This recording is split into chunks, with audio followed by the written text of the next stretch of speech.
A minha vontade é fazer a vontade de meu Pai.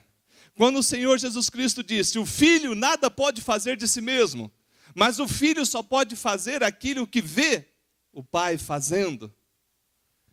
E aquele americano, o qual de início eu não tive muito apreço pela pessoa dele, e confesso, me surpreendi.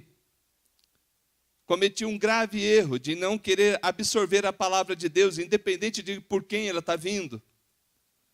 E ali aconteceu uma obra maravilhosa na minha vida, e ele começou a falar, você não pode fazer a obra de Deus. A obra de Deus você tem que primeiro crer. Olha que interessante. Era diferente do ativismo que eu havia aprendido. De que você tem que fazer, tem que fazer. Por exemplo, na cabeça de muitos, eu não sei se na tua, ministério é cantar e pregar. Se você não canta, se você não prega, na igreja você não tem ministério. Agora eu te pergunto, aonde que está isso na Bíblia Sagrada? Aonde que está na Bíblia Sagrada que a obra de Deus é cantar e pregar e o resto assistir? Se alguém me provar na Bíblia, eu vou crer nessa verdade. Só que ninguém consegue porque não está escrito isso. Pelo contrário, o Senhor Jesus Cristo nos mostra aqui o que é verdadeiramente a obra de Deus. E a obra de Deus envolve, em primeiro lugar, crer em Deus. A obra de Deus é fundamentada na Bíblia Sagrada, na fé no Deus que se revelou a nós. Oh, meus irmãos, o quanto isso muda tudo. Pelo menos para a minha vida mudou bastante. Por quê? Porque de nada adianta eu fazer de dia, de noite, de madrugada, me dedicar a um lugar, um templo chamado de igreja, quando o meu coração estiver, ou enquanto o meu coração estiver distante de Deus. Eu posso me dedicar à instituição humana chamada igreja ou denominação, mas o meu coração estar distante da fé verdadeira, bíblica, em nosso Redentor. Era o seu caso, pastor? Não, eu acreditava em Deus, mas o meu ativismo estava me fazendo mal, porque me atrapalhava os momentos de intimidade com Deus. Quantos irmãos que não tem tempo nem para orar? Na verdade é desculpa, né? Se ele desligasse meia hora a televisão, ele conseguiria pelo menos meia hora de oração a Deus. Mas o argumento é esse, pastor, não tenho tempo nem de orar. E eu te pergunto, o que você está envolvido? Ah, pastor, eu canto, eu prego, eu faço isso, eu faço aquilo, eu faço aquilo. E você crê em Deus? Quando você confronta Ele com a fé, você vê que fica uma lacuna na resposta. E essa lacuna nada mais é do que ele buscando o secundário e esquecendo do principal. Buscar em primeiro lugar o seu reino e a sua justiça. Meus irmãos, o Senhor Jesus Cristo disse, a obra de Deus é esta, que creiais naquele que por ele for enviado. A palavra de Deus ainda nos diz que sem fé é impossível agradar a Deus. Se o que eu fizer pode ser muito bem feito e muito bonito, mas se não for provindo, oriundo de uma fé bíblica, vai ficar somente nesse campo terreno. Eu creio, por isso eu faço. Se eu fizer sem crer, as razões que estarão envolvidas em eu fazer aquilo podem ser, muitas vezes, questionáveis. Eu posso estar fazendo para que os outros me aplaudam. Eu posso estar me dedicando para tentar compensar algumas maldades que ando fazendo. Eu posso estar naquele dedicação extrema como uma forma de fugir à responsabilidade. Vou dar um exemplo, eu já dei esse exemplo aqui uma vez, mas vou repeti-lo. Eu era obreiro numa igreja em São Paulo, obreiro quero dizer, era um seminarista cuidando de uma igreja. E tinha uma irmã muito abençoada, gostava muito dela. Mas ela estava em todas as reuniões da igreja, segunda, terça, quarta, quinta, reunião que dava para estar, ela estava lá. Por quê? O marido dela bebia. E ela não gostava do marido bebendo, ela brigava com o marido dela bebendo e, consequentemente, procurava refúgio na igreja. Achando que, estando na igreja, Deus ia fazer uma obra na casa dela. E eu vendo aquilo começou a me incomodar. Eu falei, meu Deus, eu preciso conversar com essa irmã. E teve uma chance, teve um dia que eu tive a oportunidade de conversar com ela. Eu falei, minha irmã, por que a senhora se envolve tanto e está tão estressada, tão cansada com as atividades da igreja? Não, porque eu estou fazendo a obra de Deus, pastor. Estou fazendo a obra de Deus. Chamava de pastor, mas não era ainda não. Fica tranquilo. Não estava usurpando o nome. Minha irmã, posso te falar uma coisa de coração? Ela falou, pode. Vai para a tua casa cuidar do teu marido. Essa é a obra que Deus tem para ti. Não. Ficou brava, irmão. Ficou brava. Que isso, pastor? Todo mundo que veio antes de você falou que eu era uma benção, que eu estava dedicada na igreja. Agora como você me manda para minha casa? O que é isso? Falei, calma, irmã, calma. Se Deus não fizer nada, a senhora volta aqui e reclama comigo. Eu garanto. Eu vou assumir essa bronca. Como assim? Primeiro, a senhora está com 10 atividades, fica com 2, entrega as 8. E fica com o teu marido te chama para ir para o sítio, a senhora está autorizada a faltar no culto. Por mim. Pastor, você está doido faltar no culto? Que absurdo. A senhora está autorizada. Eu estou falando, eu vou assumir a responsabilidade se isso for pecado. Se isso for pecado, eu estou falando, Deus, culpa eu, não culpa ela não. Então, teu marido vai chamar a senhora para o sítio, a senhora vai para o sítio com ele. E a senhora vai ser uma mulher cheia do Espírito Santo, vai fazer oração na sua casa e vai começar a procurar entendimento em Deus. Aí a senhora vai pedir para ele, meu bem, meu querido, eu posso ir no culto nesse outro domingo? Se ele permitir, a senhora vem. A senhora vai ser uma mulher sábia. E foi o que ela fez. Um domingo ela faltou, foi para o sítio, se ficou muito mal. Só que naquele dia ele não bebeu. Naquele dia ele não encheu a cara. Aí durante a semana ela conversou com ele. Eu posso ir no culto? Mas lógico que pode. Nunca te proibi. Ela veio para o culto e ele não bebeu. No outro domingo, você vai comigo para o sítio que a gente comprou para desfrutar com a família? Vou. E ele não bebeu. Resumindo a história, passou acho que uns 2 meses esse homem converteu. Ele sentia falta da companheira ao lado dele. Era só isso. Ele falou, de que adianta eu ter um sítio? De que adianta eu trabalhar dia e noite? Ele era taxista, se esforçando, se eu não posso ter a companhia da minha família. Resumindo, ele começou a ficar igrejeiro. No bom sentido, igrejeiro no bom sentido. Ele foi para uma outra denominação, não veio para a nossa. Glória a Deus, não importamos com isso. Aquela mulher expressava uma alegria tremenda, um sorriso maravilhoso nos cultos.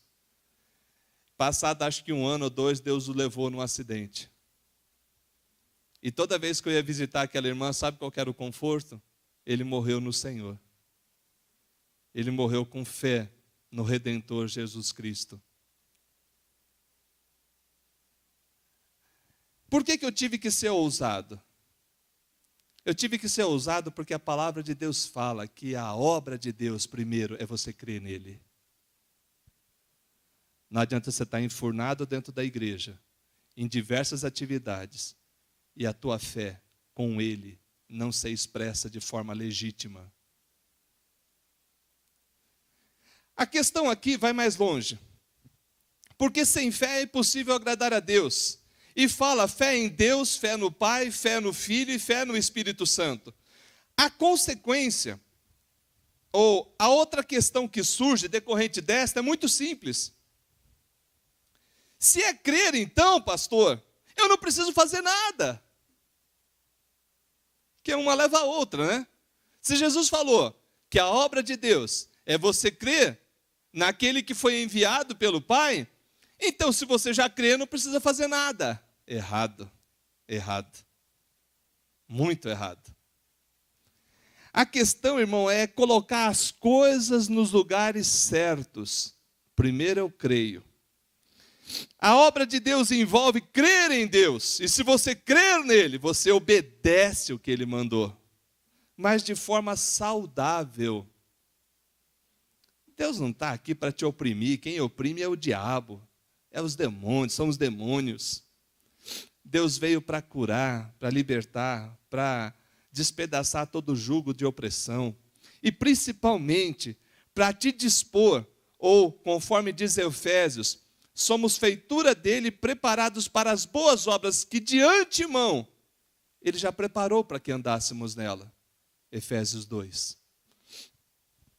O Senhor Jesus Cristo disse: aquele que tem os meus mandamentos e os guarda, esse é o que me ama. E aquele que me ama será amado por meu Pai, e eu também o amarei e me manifestarei a ele.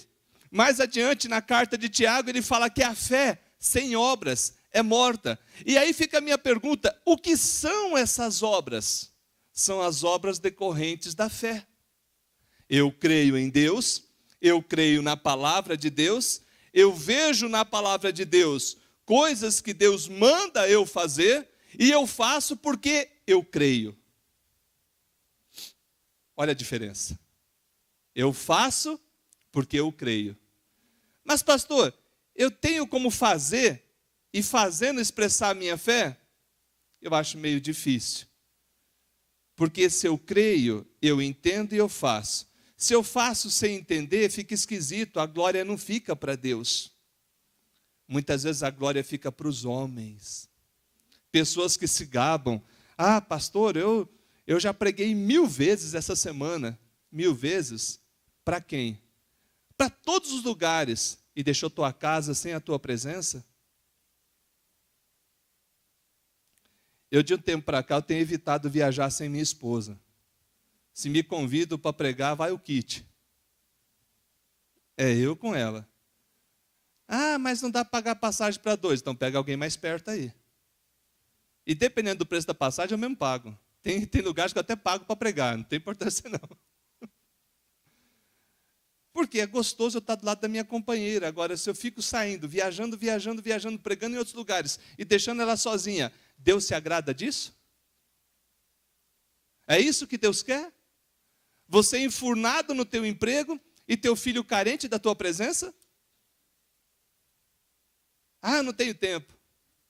Fica tranquilo, o inimigo tem tempo para ele. O inimigo tem tempo de sobra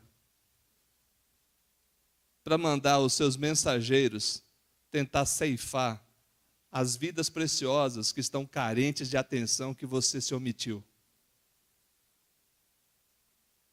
Mas vamos para adiante. Então a obra de Deus envolve crer, mas também envolve obedecer. Se eu creio, eu obedeço. Se eu obedeço, eu vou realizar atividades coerentes com a palavra. Por exemplo, certa vez, questionaram para Jesus Cristo, como nós vimos aqui no texto, o que é a obra de Deus? E Jesus tinha acabado de fazer multiplicação de pães. Era uma obra visível. E eles falando, olha, Moisés, nossos pais comeram o pão do céu. Então o questionamento de João 6 é exatamente este. Que obra você nos mostra para que a gente creia? E aí Jesus começa a explicar. Não foi Moisés que deu o pão do céu. Quem deu o pão do céu foi Deus. O Pai que deu o pão. E nesse sentido, Jesus já falou, eu sou o pão da vida. Meus irmãos, se você for reparar, por exemplo, o fruto do Espírito. Amor, alegria, paz, benignidade, bondade, fidelidade, mansidão, domínio próprio. E depois ele coloca, contra estas coisas não há lei. A maioria desses frutos é expresso internamente com reflexos externos. Primeiro eu sou de Deus, depois eu vivo para Deus. Porque não tem como eu viver para Deus e fazer para Deus sem eu ser de Deus. Fica esquisito. Fica algo superficial, uma expressão religiosa desprovida de sentido interno na tua vida. Ou seja, eu amo a Deus e naturalmente eu quero obedecê-lo, eu quero fazer o que ele mandou. Mas, meus irmãos, nós temos nos nossos dias, eu entendo que desde a época do Senhor Jesus Cristo, mas eu tenho visto muito isso nos nossos dias, opressão por parte de liderança. Cê, irmão, tem que vir na reunião, segunda, terça, quarta, quinta e sexta. Se você não vir os 7 dias, tua vida vai ser um fracasso. Aonde que está isso na Bíblia? Se você não participar da novena, da tarrafa, da corrente, onde que está isso na Bíblia? Sei lá, vão inventar tarrafa também. Já inventaram novena, corrente, arrastão, sei lá. Aonde que está isso na Bíblia? A Bíblia fala de vigiar e orar, sim, mas a Bíblia não fala que os pastores deveriam oprimir o rebanho. A Bíblia fala que os pastores deveriam conduzir o rebanho para verdes pastos. Não para pasto que não tem capim nenhum, é só porcaria. Só amargoso e coisa que vai fazer mal. Em outras palavras, nem tudo aquilo que dizem ser obra de Deus, de fato é. Porque toda obra que se diz que é de Deus e provada pela Bíblia, ela não se sustenta, que seja anátema. Que seja amaldiçoada essa maldade, essa crueldade que fazem com o rebanho de Deus. Porque eu não aguento, irmãos, ver pessoas sinceras na fé em nosso Senhor Jesus Cristo, sendo conduzidas a pastos que não são a palavra, que não é a vontade de Deus. Mas vamos adiante. Por que isso, pastor? Hoje de manhã, na escola dominical, nós falamos um pouco, na segunda carta aos Tessalonicenses, no capítulo 2, falamos sobre o fim dos tempos, sobre tempos difíceis, sobre situações complicadas que viriam nos últimos dias, e entendemos que os últimos dias começaram com a subida de Jesus e vão se concluir na sua volta, na sua vinda. Mas vimos também que serão operados sinais, prodígios e maravilhas da mentira para enganar os eleitos, para enganar, se possível fosse, os próprios eleitos, para conduzir muitos ao engano da mentira, porque não deram crédito à verdade, porque não quiseram saber da palavra, sentindo coceira nos ouvidos, se entregaram aos seus próprios profetas e não quiseram a profecia de Deus. Foram envolvidos por coisas que a Bíblia nunca mandou. E por causa disso, Deus manda a operação do erro, para que entregues ao erro sejam mais condenáveis ainda no último dia, diz a palavra de Deus. É triste, irmãos, mas fique esperto. Deus te ama. Deus quer algo bom para a tua vida. Deus não quer você oprimido por ninguém. Quem é encarregado de opressão é o diabo, é Satanás, é os demônios, mas não é Deus. Pastor é para conduzir, orientar, mostrar o caminho, levava a verdes pastos, que é a palavra. E é assim que nós temos tentado fazer. Eu, pastor Anísio, a gente tem tentado. Se porventura a gente tem falhado ou errado, nos perdoe. Mas não é intencional. Nós queremos ver essa igreja, nós queremos ver a tua vida fazendo a grande obra de Deus, que é, primeiro, a fé nele. Crer nele. Mas pastor, como é que eu creio em Deus? Conhecendo a palavra de Deus. Outro dia nós pregamos aqui. Se alguém quer mais fé, fé vem pela palavra. Diz lá em Romanos 10, 17. E assim a fé vem pela palavra e pela palavra de Cristo, pela pregação de Cristo. Em outras versões diz que a fé vem pela ouvir e ouvir da palavra de Deus.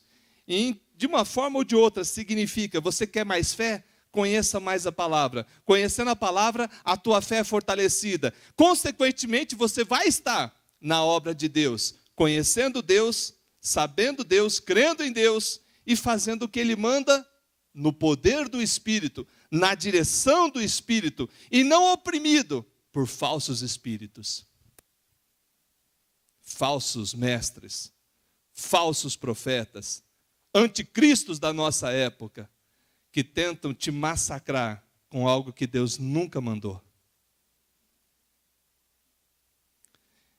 Não tenha medo de se corrigir. Não tenha receio de admitir que algumas coisas estão erradas e precisam serem corrigidas. Eu algumas vezes faço isso, quando eu vou fazer uma revisão de meus procedimentos, e percebo que algo não está correto, eu falo, Deus me perdoa, isso aí não está correto. Eu achava que estava. Aí eu fui ler na tua palavra e entendi que não está. Me ajuda. Eu quero mudar, mas eu quero mudar conforme o Senhor ensina. Eu quero ser o que a tua palavra diz. E não ao barulho que chega no ouvido, exigindo que você cante, pregue, toque, faça 24 horas de plantão e ainda seja um pai exemplar, um marido dedicado. Impossível. Impossível. O ativismo eclesiástico tem sido uma obra na mão do diabo, onde pessoas se dedicam tanto ao secundário, esquecendo do principal. Mas pastor, então não tem que fazer nada? Tem. Então vamos lá, voltando para o ministério e aplicando essa palavra. Se você for olhar na Bíblia Sagrada, cada um de nós tem trabalho. Cada um de nós. O Abner tem trabalho? Diga assim, irmão. Israel tem trabalho? Mas menor não pode trabalhar. Vai vir o Ministério do Trabalho processar Deus? E agora? Filho, a obra de Deus na vida de vocês é que vocês creiam em Deus. E aonde vocês estiverem, com aquilo que Deus já deu, sejam testemunhas dele. Eu sei que vocês são, por isso que eu estou falando de vocês. Eu sei que do jeitinho de vocês, vocês têm dado testemunho. Não é isso, Sueli? O Sueli confirma para mim alguns testemunhos, o Adilson também. Do jeito deles, da simplicidade deles, de dois jovenzinhos que fazem a obra de Deus com o que Deus permite. São obreiros? São. Não da Igreja Presbiteriana Filadélfia, obreiros de Jesus Cristo, que aonde estão levam consigo o seu Senhor Jesus e têm o compromisso de fé que leva a obedecer. Qual que é o ministério do Jefferson? Qual que é o ministério teu? Qual que é o ministério da Eloá? Qual que é o ministério do Josué? É viver para Deus. Quando nós falamos, Senhor Jesus, se você não está disposto a ter Ele como dono, nunca mais pronuncie isso, porque isso se torna uma blasfêmia no teu nome, na tua boca. Ou Ele é o teu dono e pode mandar, ou por favor, não diga Senhor Jesus. Porque se você diz que Jesus é o Senhor, significa Ele manda. E tudo o que Ele manda é bom. Jesus nunca vai mandar algo que seja ruim para o seu Flávio. Jesus nunca vai mandar algo ruim para a Helena. Tem alguma coisa que Jesus mandou para você, Helena, que você possa falar assim, é péssimo? Não tem. Jesus não. Jesus não. Os homens sim. Mas Jesus não. Porque Jesus tem uma palavra para nós, bendita, que diz assim, eu vim para que tenham vida. E tenham em abundância. O que Jesus quer para você, Abner, Israel, seu Flávio, Helena, toda igreja, quem estiver nos assistindo, é vida. Vida plena, vida abundante. E ministério é você viver para Deus aonde você estiver. Ah, pastor, e o restante? O restante são funções eclesiásticas exercidas dentro de um contexto de culto e às vezes num contexto também de não culto. Mas são funções.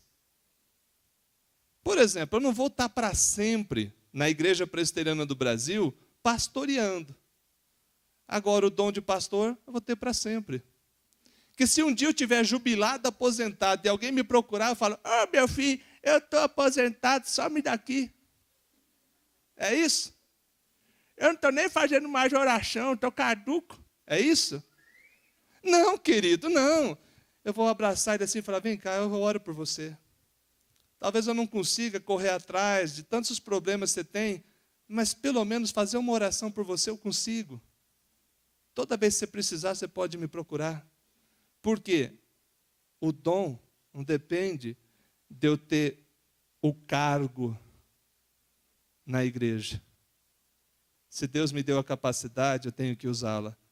Pois eu posso ser, no dia do juízo, ter que prestar conta e falar, Senhor, eu escondi.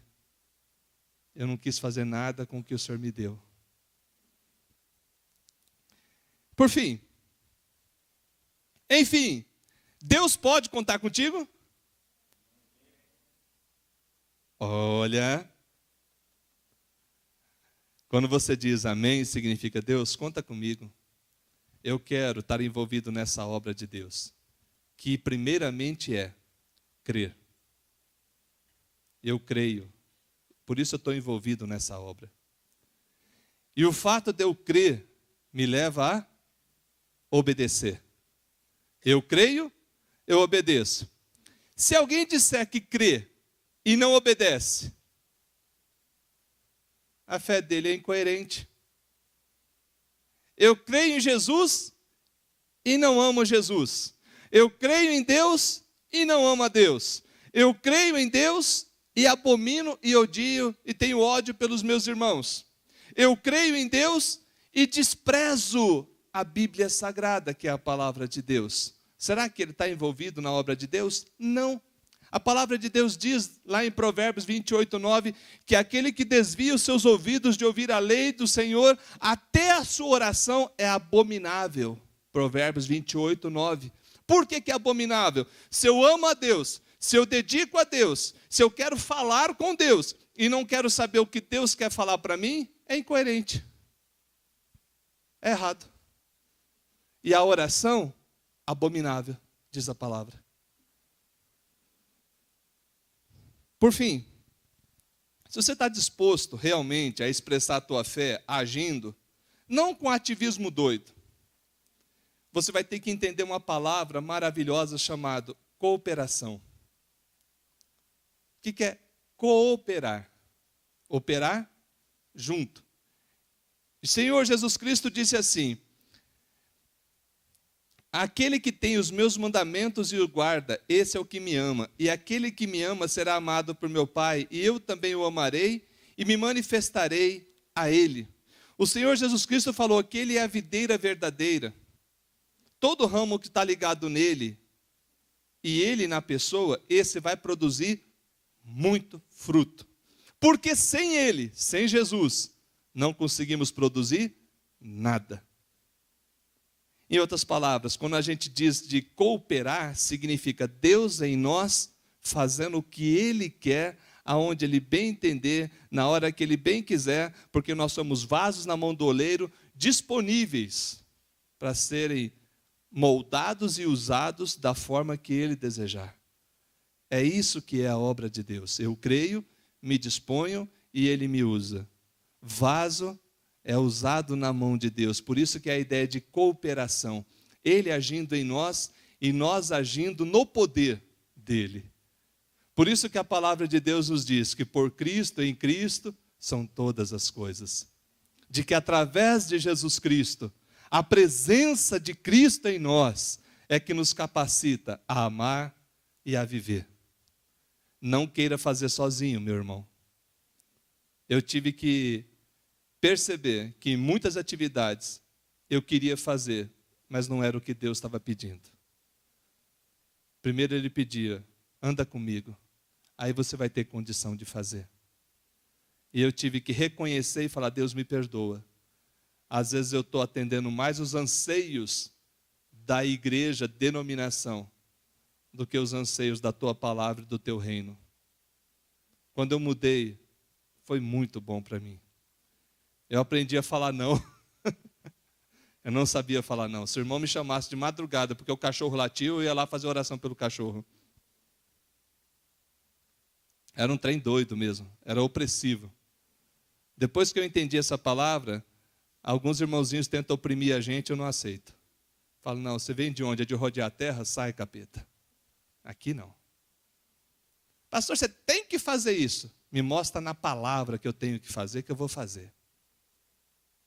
Mas se a palavra de Deus não me mostra, eu te pergunto, de onde está vindo essa tua orientação? É para oprimir ou para abençoar?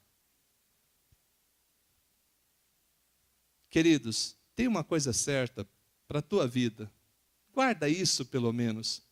Deus quer algo bom para você. Eu vou repetir. Deus tem coisas boas para a tua vida. Deus quer te dar vida abundante, vida plena, uma vida gostosa, uma vida de alegria no espírito, mesmo em meio à dificuldade. No meio da luta, Deus se faz presente. No meio da tempestade, o Senhor é o meu amparo, o meu escudo, fortaleza, socorro e bem presente nas tribulações. Quando eu estou em Cristo e Cristo está em mim, pode vir o que for, que eu sou mais do que vencedor. E é isso que Deus quer para a tua vida. Fazer de você um vencedor na obra de Deus, conforme Deus quer. Ministério, cada um de vocês tem. Cada um. É ser bênção, é ser vaso na mão do oleiro. Eu me disponho, Deus me usa. Aonde eu estiver. Aí não importa a idade, viu? Tem esse negócio de idade não. Pode ser criança, um bebezinho bonito desse. A gente vê, eu fico maravilhado, eu fico feliz. Por quê? Até estava lembrando o testemunho, Fábio. Você dá teu testemunho aqui, filho? Vamos marcar um dia. Vocês não sabem, mas o irmão já contou para mim o testemunho. Eu abençoo o testemunho desse casal. Mas um dia eu vou querer que ele compartilhe com vocês. Por quê?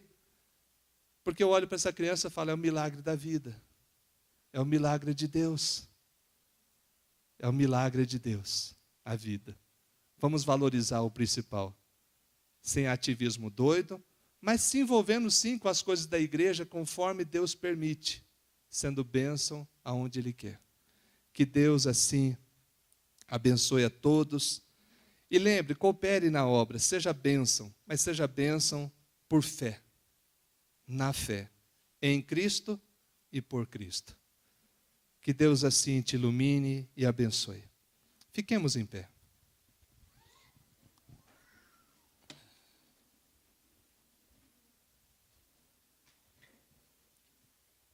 Ó Deus, primeiro te pedimos perdão pelas vezes que, por falta de sabedoria, queremos fazer a obra de Deus, sem se preocupar com a vontade de Deus. Pai, também te pedimos perdão, quando as nossas atitudes não provêm de fé. Porque a tua palavra diz que tudo que não provém de fé é pecado. A tua palavra nos mostra, Deus, que não podemos agir sem ti. E às vezes tentamos. Tentamos na ignorância da nossa cabeça vencer as coisas espirituais com as armas carnais. E a tua palavra nos mostra que não é assim. A tua palavra nos diz que somos mais do que vencedores em Cristo. E queremos essa palavra na nossa vida. Meu Deus, em nome do Senhor Jesus Cristo, opera na vida do teu povo essa vitória. Se porventura tem alguns aqui que se encontram nesse ativismo, nessa opressão, meu Deus, liberta, Pai, quebra a cadeia, quebra as correntes que têm oprimido teus filhos. Também, Deus, liberta de toda opressão de falsos pastores, de falsos mestres, de falsos profetas, que lançam coisas para eles, meu Deus, que o Senhor nunca falou, que o Senhor nunca disse. Tem misericórdia, Pai. E, meu Deus, dispõe o nosso coração, de todos nós, a ouvir somente a Tua voz e a obedecer a Tua palavra, no poder de Cristo e no mover do Santo Espírito. Que a graça de nosso Senhor e Salvador Jesus Cristo, o amor de Deus, nosso Pai, o consolo, o conforto e a presença do Espírito Santo estejam com todo o povo de Deus, hoje e sempre. Amém. Deixe sentar, meus irmãos.